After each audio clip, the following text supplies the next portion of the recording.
So, I have a real question.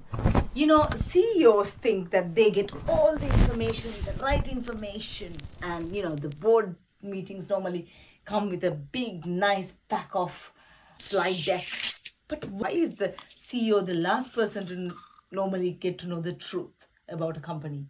ChatGPT, go first. Claude, second. Let me check that. The front line sees reality first. Customers leaving, broken processes, people losing faith. As information travels upward, each layer has incentives to soften bad news, protect itself, and present a coherent story.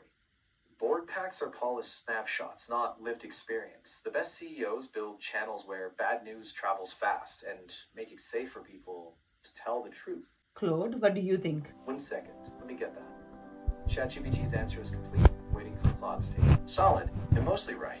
The bit it left out is the one that matters. The distortion isn't only self-protection. It's that every layer summarizes. Summarising is where the ugly detail dies. Nobody lies. 14 angry customers become some churn in the mid-market, which becomes a bullet on slide 9. The CEO reads accurate words that carry none of the alarm.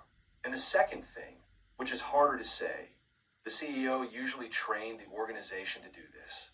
If bad news has ever been met with irritation, even once visibly, people learn.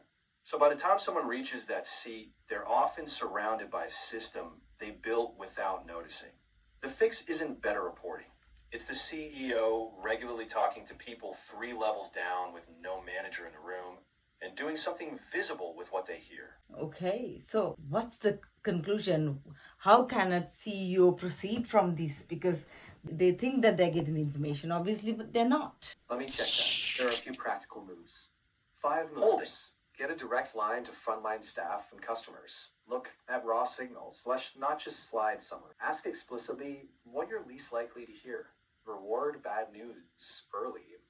Never punish the messenger. And act visibly on what you learn so people trust that candor is safe. Yeah, that has always worked with me in my last companies. Okay, Claude, what do you think? Let me get that. I'll stay quiet for Claude's view. Claude? Agree with the list, and I'd add the practical version, because most CEOs nod at that advice and change nothing. Put in the calendar or it doesn't happen. 2 hours a week, fixed, talking to people who don't report to you and customers who left. Not a listening tour, a standing appointment. And read the raw material yourself. 5 support tickets, 5 exit interviews, 5 lost deal notes, unfiltered, every week. It takes 20 minutes, and it's the closest thing to seeing the company as it is.